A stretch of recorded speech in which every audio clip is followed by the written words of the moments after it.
नमस्कार दोस्तों, स्वागत है आप सभी का स्मार्ट क्लास के खोल एग्जाम पर।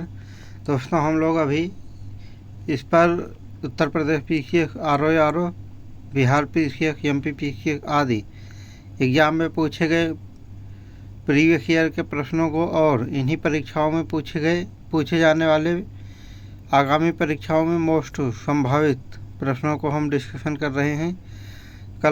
आज का टॉपिक है दोस्तों परिवहन। कल हमने 50 तक का क्वेश्चन कर लिया था, आज उसके आगे का करेंगे। तो आइए स्टार्ट करते हैं। प्रश्न संख्या 51 है, कांडला बंदरगाह किस राज्य में स्थित है और इसका सामरिक महत्व क्या है? ए गुजरात, समुद्री व्यापार में महत्वपूर्ण। बी महाराष्ट्र, प्रमुख पर्यटक स्थल। सी केरल, मुख्य शिपिंग हब। डी तमिलनाडु, औद्योगिक केंद्र। तो कांडला जो बंदरगाह है यह गुजरात राज्य में स्थित है और यह समुद्री व्यापार में महत्वपूर्ण है। सही आंसर है विकल्प संख्या ए। गुजरात समुद्री मार्ग में महत्वपूर्ण कांडला बंदरगाह गुजरात में स्थित है और यह भारत के प्रमुख समुद्री व्यापार केंद्रों में से एक है। प्रश्न संख्या 51 है, मुंबई बंदरगाह के प्रमुख विशेषताएं क्या हैं? ये समुद्री परिवहन का हब। बी केवल कृषि उत्पादों का निर्यात। सी मुख्य पर्यटक स्थल। डी शहरी विकास केंद्र। मुंबई बंदरगाह समुद्री परिवहन का हब है। सही आंसर है विकल्प संख्या ए। समुद्री परिवहन का हब मुंबई बंदरगाह भारत का सबसे बड़ा और व्यस्ततम समुद्री परिवहन केंद्र है। प्रश्न संख्या 53 है, स्वर्णिम चतुर्भुज परियोजना का उद्देश्य क्या है? ये पूरे भारत में राष्ट्रीय राजमार्गों का निर्माण। बी दिल्ली, मुंबई, कोलकाता और चेन्नई के बीच एक्सप्रेसवे का निर्माण। सी ग्रामीण सड़कों का विकास। डी रेलवे नेटवर्क का सुधार। स्वर्णिम चतुर्भुज परियोजना का उद्देश्य है दिल्ली, मुंबई, कोलकाता और चेन्नई के बीच एक्सप्रेसवे का निर्माण। सही आंसर है विकल्प संख्या बी। दिल्ली, मुंबई, कोलकाता और चेन्नई के बीच एक्सप्रेसवे का निर्माण। इसको तो हमने पढ़ ही लिया। भारतमाला, प्रश्न संख्या 54 है, भारतमाला परियोजना का क्या उद्देश्य है? ये राष्ट्रीय राजमार्गों का विस्तार और सुधार। बी ग्रामीण सड़कों का विकास। सी हवाई मार्गों का विकास। डी रेलवे नेटवर्क का सुधार। तो इसमें है भारतमाला परियोजना का प्रमुख उद्देश्य है राष्ट्रीय राजमार्गों का विस्तार और सुधार करना। सही आंसर है विकल्प संख्या ए। भारतमाला परियोजना का उद्देश्य राष्ट्रीय राजमार्गों का विस्तार और सुधार करना है। प्रश्न संख्या 55 है, भारतमाला परियोजना का प्रमुख लाभ क्या है? ये बंदरगाहों की क्षमता में सुधार। बी रेलवे नेटवर्क का विस्तार। सी हवाई अड्डों का विकास। डी ग्रामीण सड़कों का सुधार। तो सागरमाला परियोजना का प्रमुख लाभ है बंदरगाहों की क्षमता में सुधार। सही आंसर है विकल्प संख्या ए। प्रश्न संख्या 56 है, प्रधानमंत्री ग्राम सड़क योजना 2000 का वित्तीय प्रबंधन कौन करता है? ए ग्रामीण सड़क विकास मंत्रालय। बी राज्य सरकारें। डी ग्रामीण विकास मंत्रालय। सी ग्रामीण विकास मंत्रालय। डी लोक निर्माण विभाग। प्रधानमंत्री ग्राम सड़क योजना 2000 का वित्तीय प्रबंधन ग्रामीण विकास मंत्रालय करता है। सही आंसर है विकल्प संख्या सी। और प्रश्न संख्या 57 है, भारतमाला परियोजना की कुल लागत कितनी है? ये 5 लाख रुपए। बी 6 लाख रुपए। सी 7 लाख रुपए। डी 8 लाख रुपए। भारत में माला परियोजना की कुल लागत 6 लाख रुपए है। सही आंसर है 6 लाख करोड़ रुपए है। सही आंसर है विकल्प संख्या बी। प्रश्न संख्या 58 है, टॉय ट्रेन की विशेषता क्या है? ये छोटे आकार की ट्रेन। बी केवल पर्यटकों के लिए। सी केवल मालवाहन के लिए। D high speed train. तो टॉय ट्रेन की विशेषता है कि ये छोटे आकार की ट्रेन है। सही आंसर है विकल्प संख्या ए। टॉय ट्रेन छोटे आकार की ट्रेन है जो पहाड़ी इलाकों में चलती है और पर्यटन के लिए प्रसिद्ध है। प्रश्न संख्या 59 है, कोंकण रेलवे कब पूरी हुई? कोंकण रेलवे परियोजना कब पूरी हुई? ये 1998 में, बी 2000, सी 2002, डी 2004। कोंकण रेलवे परियोजना 2002 में पूरी की गई। सही आंसर है विकल्प संख्या सी। ये गोवा तट से लेके केरल तट तक जाती है ये परियोजना। प्रश्न संख्या 60 है, वायु परिवहन में उड़ान योजना का उद्देश्य क्या है? ए हवाई मार्गों की लागत को कम करना, बी क्षेत्रीय हवाई अड्डों का विकास, सी अंतर्राष्ट्रीय उड़ानों का विस्तार, डी हवाई जहाज़ों की संख्या बढ़ाना। तो वायु परिवहन में उड़ान योजना का उद्देश्य है क्षेत्रीय हवाई अड्डों का विकास। सही आंसर है विकल्प संख्या बी। उड़ान योजना का मुख्य उद्देश्य क्षेत्रीय हवाई अड्डों का विकास और क्षेत्रीय हवाई संपर्क को बढ़ावा देना है। प्रश्न संख्या 61 है, भारत में टॉय ट्रेन का प्रमुख स्थल कौन सा है? ए कांगड़ा, बी दार्जिलिंग, सी शिलोंग, डी मसूरी। भारत में टॉय ट्रेन का प्रमुख स्थल दार्जिलिंग है। सही आंसर है विकल्प संख्या बी। प्रश्न संख्या 62 है, मेकांग गंगा सहयोग की स्थापना कब हुई थी और इसका प्रमुख उद्देश्य क्या है? ए 2000 क्षेत्रीय राजमार्गों का विकास, बी 2001 दक्षिण पूर्व एशिया और भारत के बीच संपर्क बढ़ाना, सी 2002 भारतीय रेलवे का विकास, डी 2003 वायु संपर्क को सुधारना। तो मेकांग गंगा सहयोग की स्थापना 2001 में हुई थी और इसका मुख्य उद्देश्य दक्षिण पूर्व एशिया और भारत के बीच संपर्क को बढ़ाना है। सही आंसर है विकल्प संख्या बी।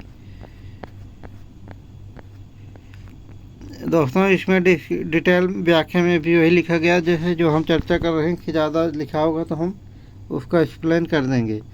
प्रश्न संख्या 63 है, पहली बुलेट ट्रेन का उद्घाटन कब हुआ था? ये 2021, 2022, सी 2023, डी 2024। पहली बुलेट ट्रेन का उद्घाटन 2001 में किया गया था। सही आंसर है विकल्प संख्या ए। प्रश्न संख्या 64 है, सागरमाला परियोजना 2021 में किया गया था। सॉरी, मैंने 2001 कह दिया था। सागरमाला परियोजना का क्या उद्देश्य है? ये बंदरगाहों का विकास, बी सड़क नेटवर्क का विकास, सी वायु मार्गों का सुधार, डी रेलवे नेटवर्क का सुधार। सागरमाला परियोजना का उद्देश्य है बंदरगाहों का विकास करना। सही आंसर है विकल्प संख्या ए। प्रश्न संख्या 65 है, एन्नौर बंदरगाह किस राज्य में स्थित है? ये तमिलनाडु, बी गुजरात, सी महाराष्ट्र, डी केरल। एन्नौर बंदरगाह तमिलनाडु में स्थित है। सही आंसर है विकल्प संख्या ए। एन्नौर बंदरगाह तमिलनाडु में स्थित है और यह चेन्नई के निकट है। प्रश्न संख्या 66 है, रेलवे के जोन और उनके मुख्यालय निम्नलिखित में से कौन है? ए उत्तर रेलवे का मुख्यालय दिल्ली, बी पूर्वी रेलवे का मुख्यालय कोलकाता, सी दक्षिणी रेलवे का मुख्यालय चेन्नई और डी सभी सही हैं। तो इसमें सभी सही हैं। सही आंसर है विकल्प संख्या डी, यानी कि उत्तर रेलवे का मुख्यालय दिल्ली में है, पूर्वी रेलवे का मुख्यालय कोलकाता में है, दक्षिण रेलवे का मुख्यालय चेन्नई में है। ये सारे सही हैं। प्रश्न संख्या 67 है, भारत में कौन से बंदरगाह लौह अयस्क के लिए प्रमुख निर्यातक हैं? ये मुंबई और चेन्नई, बी कांडला और विशाखापट्टनम या विशाखापट्टनम, सी कोचीन और तूतीकोरिन, डी न्यू मंगलौर और प्रायद्वीप। भारत का ये जो न्यू मंगलौर और पारादीप बंदरगाह है ये लौह अयस्क के प्रमुख निर्यातक हैं। सही आंसर है विकल्प संख्या डी, न्यू मंगलौर और पारादीप। प्रश्न संख्या 68 है, गुजरात में स्थित प्रमुख बंदरगाह कौन सा है? A Kandla, B Chennai, D C Tuticorin, D Visakhapatnam. Gujarat में स्थित प्रमुख बंदरगाह कांडला है। सही आंसर है विकल्प संख्या ए। यह बंदरगाह बंटवारे के बाद बना था, क्योंकि गुजरात में जो बंदरगाह था वो गुजरात ने कराची का बंदरगाह पाकिस्तान के पास चला गया था। प्रश्न संख्या 69 है, मेकांग गंगा सहयोग का कौन सा देश सदस्य नहीं है? ये बांग्लादेश, बी भारत, सी पाकिस्तान, डी थाईलैंड। तो मेकांग गंगा सहयोग का सदस्य देश पाकिस्तान नहीं है। सही आंसर है विकल्प संख्या सी। मेकांग गंगा सहयोग समूह में Bharat, Bangladesh, Thailand, Laos, Cambodia और म्यांमार शामिल हैं, लेकिन पाकिस्तान इसका सदस्य नहीं है। प्रश्न संख्या 70 है, स्वर्णिम चतुर्भुज परियोजना के अंतर्गत किन प्रमुख शहरों को जोड़ा गया है? ए दिल्ली, मुंबई, कोलकाता, चेन्नई। तो इन्हीं शहरों को जोड़ा गया है। इस क्वेश्चन का डिस्कशन हम कल भी कर लिए थे। सही आंसर है विकल्प संख्या ए। प्रश्न संख्या 71 है, प्रधानमंत्री भारत जोड़ो परियोजना 2004 का मुख्य उद्देश्य क्या था? ए ग्रामीण सड़कों का निर्माण, बी सड़क नेटवर्क का विकास, सी सीमा सड़कों का निर्माण, डी राष्ट्रीय राजमार्गों का विकास। तो प्रधानमंत्री भारत जोड़ो परियोजना 2024 का मुख्य उद्देश्य था सड़क नेटवर्क का विकास। सही आंसर है विकल्प संख्या बी। प्रश्न संख्या 72 है, राष्ट्रीय हरित राजमार्ग नीति 2015 का मुख्य उद्देश्य क्या है? ए सड़क नेटवर्क का विस्तार, बी पर्यावरण संरक्षण, सी यातायात प्रभाव में सुधार, डी सीमाओं की सुरक्षा। तो राष्ट्रीय हरित राजमार्ग नीति 2015 का मुख्य उद्देश्य पर्यावरण संरक्षण। सही आंसर है विकल्प संख्या बी। प्रश्न संख्या 73 है, प्रधानमंत्री ग्राम सड़क योजना के अंतर्गत कितने ग्राम सड़कें बनाई जाती हैं? ए 1 लाख, बी 2 लाख, सी 3 लाख, डी 4 लाख। प्रधानमंत्री ग्राम सड़क योजना के तहत 2 लाख सड़कें बनाई जाती हैं। सही आंसर है विकल्प संख्या बी। प्रश्न संख्या 74 है, रेलवे जोन के तहत उत्तर रेलवे का मुख्यालय कहाँ है? ए दिल्ली, बी मुंबई, सी कोलकाता और डी चेन्नई। उत्तर रेलवे का मुख्यालय दिल्ली में है। सही आंसर है विकल्प संख्या ए। प्रश्न संख्या 75 है, कोंकण रेलवे परियोजना का मुख्य उद्देश्य क्या है? ये मुंबई और कोच्चि के बीच रेलवे संपर्क को सुधारना, बी दिल्ली और कोलकाता के बीच एक्सप्रेसवे का निर्माण, सी दिल्ली भारत के प्रमुख शहरों को जोड़ना, डी उत्तर और पूर्व भारत के बीच रेल मार्ग का विस्तार। और सही आंसर है इसका विकल्प संख्या ए। कोंकण रेलवे परियोजना का मुख्य उद्देश्य मुंबई और कोच्चि के बीच रेलवे संपर्क को सुधारना है। सही आंसर है विकल्प संख्या ए। ये मुंबई के तट से केरल के तट तक जाता है, कोंकण रेलवे परियोजना। प्रश्न संख्या 76 है, वायु परिवहन के लिए भारत में प्रमुख अंतर्राष्ट्रीय हवाई अड्डे कौन से हैं? ए दिल्ली, मुंबई, बेंगलुरु, बी कोलकाता, चेन्नई, हैदराबाद, सी उपर्युक्त सभी, डी केवल दिल्ली और मुंबई। वायु परिवहन के लिए भारत के प्रमुख अंतर्राष्ट्रीय हवाई अड्डे दिल्ली, मुंबई, बेंगलुरु, कोलकाता, चेन्नई और हैदराबाद आदि हैं। सही आंसर है विकल्प संख्या सी। इनके अलावा भी और हैं, विकल्प में यही दिए गए हैं, ये सारे सही हैं। प्रश्न संख्या 77 है, स्वर्णिम चतुर्भुज परियोजना का क्षेत्रीय लाभ क्या है? ए ग्रामीण सड़कों का विकास, बी प्रमुख शहरों के बीच बेहतर संपर्क, सी हवाई अड्डों का विकास, डी नदी मार्गों का विकास। स्वर्णिम चतुर्भुज परियोजना का क्षेत्रीय लाभ है प्रमुख शहरों के बीच बेहतर सड़क संपर्क। सही आंसर है विकल्प संख्या बी। प्रश्न संख्या 78 है, सेतु समुद्रम परियोजना की लंबाई कितनी है? ए 120 किलोमीटर, बी 150 किलोमीटर, सी 170 किलोमीटर, डी 200 किलोमीटर। सेतु समुद्रम परियोजना की कुल लंबाई है 120 किलोमीटर। सही आंसर है विकल्प संख्या ए। प्रश्न संख्या 79 है, सागरमाला परियोजना के तहत कितने प्रमुख बंदरगाहों को अद्यतन किया गया है? ये 10, बी 12, सी 15, डी 20। तो सागरमाला परियोजना के तहत 12 बंदरगाहों को अद्यतन किया गया है। सही आंसर है विकल्प संख्या बी। प्रश्न संख्या 80 है, मेकांग गंगा सहयोग किस क्षेत्र से संबंधित है? ये सड़क परिवहन, बी रेल परिवहन, सी जल परिवहन, डी वायु परिवहन। तो मेकांग गंगा सहयोग से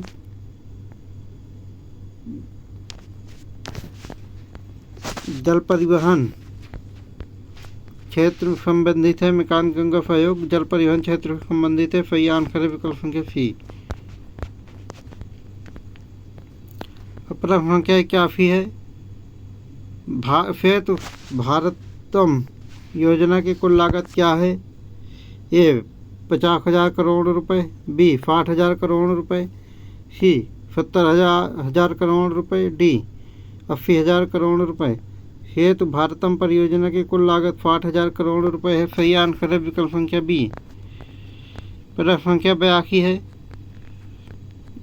मेट्रो रेल के लिए मुंबई में किस परियोजना की शुरुआत हुई है? A Mumbai metro line 1, B Mumbai metro line 2, C Mumbai metro line 3, D Mumbai metro line 4। तो मेट्रो के लिए मुंबई मेट्रो लाइन 3 परियोजना की शुरुआत की गई है। सही आंसर है विकल्प संख्या सी। प्रश्न संख्या 83 है। उड़ान योजना का लाभ किस क्षेत्र के में मुख्य रूप से देखा जाता है? ए हवाई मार्गों का विस्तार, बी क्षेत्रीय हवाई अड्डों का विकास, सी अंतर्राष्ट्रीय उड़ानों का विकास,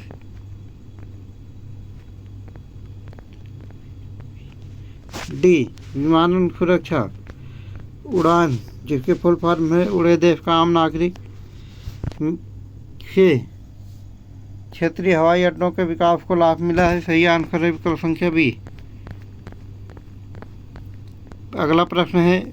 भारत के प्रमुख अंतर्राष्ट्रीय हवाई अड्डों का अध्ययन करना है। एक तरफ अंतर्राष्ट्रीय हवाई अड्डों का नाम दिया गया है, दूसरी तरफ अंतर्राष्ट्रीय हवाई अड्डों का स्थान दिया गया है। ये है छत्रपति अंतर्राष्ट्रीय हवाई अड्डा मुंबई महाराष्ट्र में है, बी केंपेगौड़ा अंतर्राष्ट्रीय हवाई अड्डा बेंगलोर कर्नाटक में है, सी बाबा साहेब अम्बेडकर हवाई अड्डा नागपुर महाराष्ट्र में है, सी नेताजी सुभाष चंद्र बोस हवाई अड्डा कोलकाता पश्चिम बंगाल में है। इसमें देखना उपयुक्त में है कितने जोड़े सही हैं। ए केवल 1 जोड़ा सही है, बी केवल 2 जोड़े सही हैं, सी केवल 3 जोड़े सही हैं, डी सभी चारों जोड़े सही हैं। इसके सही आंसर है विकल्प संख्या डी, सभी चारों जोड़े सही हैं। यानी कि छत्रपति शिवाजी अंतर्राष्ट्रीय हवाई अड्डा मुंबई महाराष्ट्र में है, केंपेगौड़ा अंतर्राष्ट्रीय हवाई अड्डा बेंगलुरु कर्नाटक में है, बाबा साहेब अम्बेडकर अंतर्राष्ट्रीय हवाई अड्डा नागपुर महाराष्ट्र में है, नेताजी सुभाष चंद्र बोस अंतर्राष्ट्रीय हवाई अड्डा कोलकाता पश्चिम बंगाल में है। ये सारे जोड़े सही हैं। प्रश्न संख्या 85 है। सेतु समुद्रम परियोजना का मुख्य उद्देश्य क्या है? ए समुद्री मार्ग का सुधार, बी बंदरगाहों का निर्माण, सी सड़कों का विकास, डी रेल नेटवर्क का सुधार। सेतु समुद्रम परियोजना का मुख्य उद्देश्य समुद्री मार्ग का सुधार करना है। सही आंसर है विकल्प संख्या ए। प्रश्न संख्या 86 है। पारादीप किस राज्य में स्थित है और इसका प्रमुख उपयोग क्या है? ए ओडिशा खनिज निर्यात, बी तमिलनाडु कच्चे तेल का आयात, सी गुजरात कृषि उत्पादों का निर्यात, D Kerala port container transport. Paradip बंदरगाह ओडिशा राज्य में है और इसका प्रमुख उपयोग है खनिज निर्यात में किया जाता है। सही आंसर है विकल्प संख्या ए। प्रश्न संख्या 87 है। राष्ट्रीय जलमार्ग अधिनियम 2024 का मुख्य उद्देश्य क्या है? ए जलमार्गों की सुरक्षा, बी आंतरिक जल परिवहन का विकास, सी बंदरगाहों का विस्तार, डी जल प्रदूषण की रोकथाम। तो राष्ट्रीय जलमार्ग अधिनियम 2024 का मुख्य उद्देश्य आंतरिक जलमार्ग परिवहन का विकास करना है। सही आंसर है विकल्प संख्या बी। प्रश्न संख्या 88 है। राष्ट्रीय राजमार्ग विकास परियोजना 1999 का मुख्य उद्देश्य क्या था?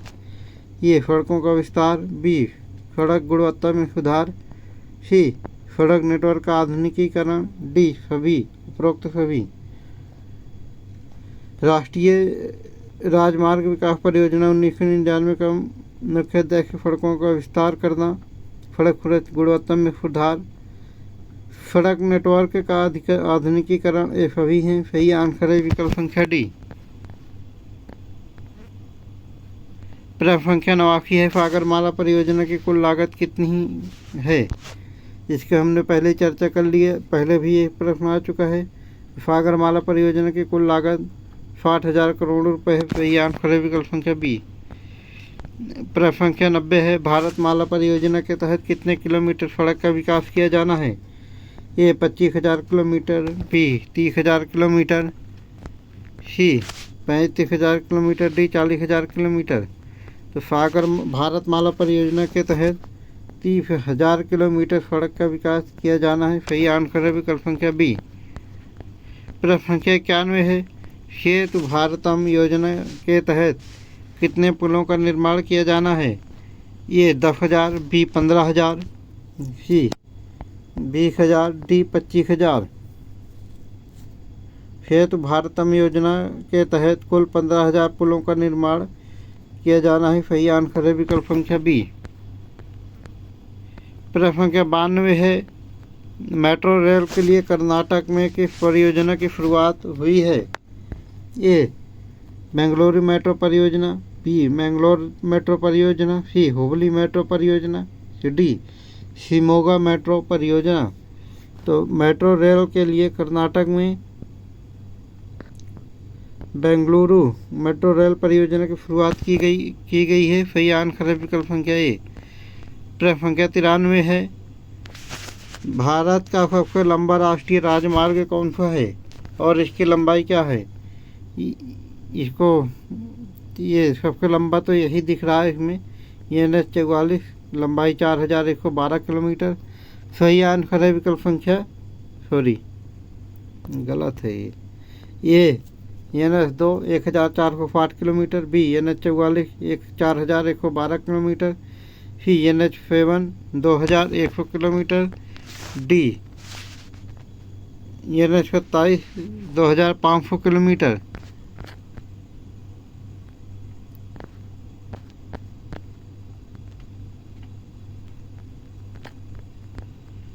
NH ये जो NH 44 है सबसे लंबा राष्ट्रीय मार्ग है, राजमार्ग है और इसकी लंबाई 4,112 किलोमीटर है। सही आंसर है विकल्प संख्या बी। NH 44 जो कश्मीर श्रीनगर से कन्याकुमारी तक फैला हुआ है, भारत का सबसे लंबा राष्ट्रीय राजमार्ग है जिसकी लंबाई लगभग 4,112 किलोमीटर है। प्रश्न संख्या 94 है, उड़ान योजना किस क्षेत्र से संबंधित है? ये सड़क परिवहन, बी रेलवे परिवहन, सी वायु परिवहन, डी जल परिवहन। उड़ान योजना वायु परिवहन से संबंधित है। सही आंसर है विकल्प संख्या सी। प्रश्न संख्या 95 है, कांडला बंदरगाह किस राज्य में स्थित है और इसका मुख्य उद्देश्य क्या है? इसको दोस्तों हम ये प्रश्न पहले भी आ चुका है। कांडला बंदरगाह गुजरात में स्थित है और इसका मुख्य उद्देश्य औद्योगिक उत्पादों का आयात करना है। सही आंसर है विकल्प संख्या ए। प्रश्न संख्या कांडला बंदरगाह गुजरात में स्थित है और इसका प्रमुख उपयोग औद्योगिक उत्पादों के आयात के लिए किया जाता है। प्रश्न संख्या 96 है, स्वर्णिम चतुर्भुज परियोजना कितने किलोमीटर सड़क का निर्माण किया जाना है? स्वर्णिम चतुर्भुज योजना में ये 50,000 किलोमीटर, बी 60,000 किलोमीटर, सी 70,000 किलोमीटर, डी 80,000 किलोमीटर। तो ये जो स्वर्णिम चतुर्भुज परियोजना है इसके अंतर्गत 60,000 किलोमीटर सड़कों का निर्माण किया जाना है। सही आंसर है विकल्प संख्या बी। प्रश्न संख्या 97 है, पहली बुलेट ट्रेन की शुरुआत किस मार्ग पर की जाएगी? ए दिल्ली मुंबई मार्ग, बी दिल्ली कोलकाता मार्ग, सी मुंबई आगरा मार्ग, डी अहमदाबाद मुंबई मार्ग। पहले बुलेट ट्रेन परियोजना की शुरुआत अहमदाबाद मुंबई मार्ग में की जाएगी। सही आंसर है विकल्प संख्या डी। टॉय ट्रेन प्रश्न संख्या 98 है, टॉय ट्रेन किस क्षेत्र से संबंधित है? A Himachal Pradesh, B Uttarakhand, C Paschim Bengal, D Sikkim. Toy train Himachal Pradesh में प्रसिद्ध है। सही आंसर है विकल्प संख्या ए। प्रश्न संख्या 99 है, भारत में मेट्रो रेल के किस शहर में एयरपोर्ट लाइन की सुविधा उपलब्ध है? ए दिल्ली, बी मुंबई, सी बेंगलुरु, डी कोलकाता। भारत का ये जो दिल्ली का है मेट्रो है ये एयरपोर्ट लाइन के लिए सुविधा देता है। सही आंसर है विकल्प संख्या ए। प्रश्न संख्या 100 है, प्रधानमंत्री ग्राम सड़क योजना 2000 के तहत किस प्रकार की सड़कें बनाई जाती हैं? ए राष्ट्रीय राजमार्ग, बी राज्य राजमार्ग, सी जिला सड़कें, डी ग्राम सड़कें। प्रधानमंत्री ग्राम सड़क योजना 2000 के अंतर्गत राष्ट्रीय राजमार्ग बनाए जाते हैं। सही आंसर है विकल्प ग्राम सड़क योजना है ना, तो ग्राम सड़क योजना के तहत ग्रामीण सड़कें बनाई जाती हैं। सही आंसर है विकल्प संख्या डी। यह रहा प्रधानमंत्री ग्राम सड़क योजना 2000 के तहत ग्रामीण सड़कें बनाई जाती हैं। दोस्तों, आज का हमारा डिस्कशन यहीं तक था और आज का डिस्कशन हम समाप्त करते हैं। अगर आपको इसी तरीके की वीडियो लगातार देखनी है तो हमारे channel smart classes call exam को लाइक, सब्सक्राइब और शेयर ज़रूर करें। कल फिर मिलेंगे दोस्तों इसी चैनल पर नेक्स्ट वीडियो के साथ। तब तक के लिए जय हिंद।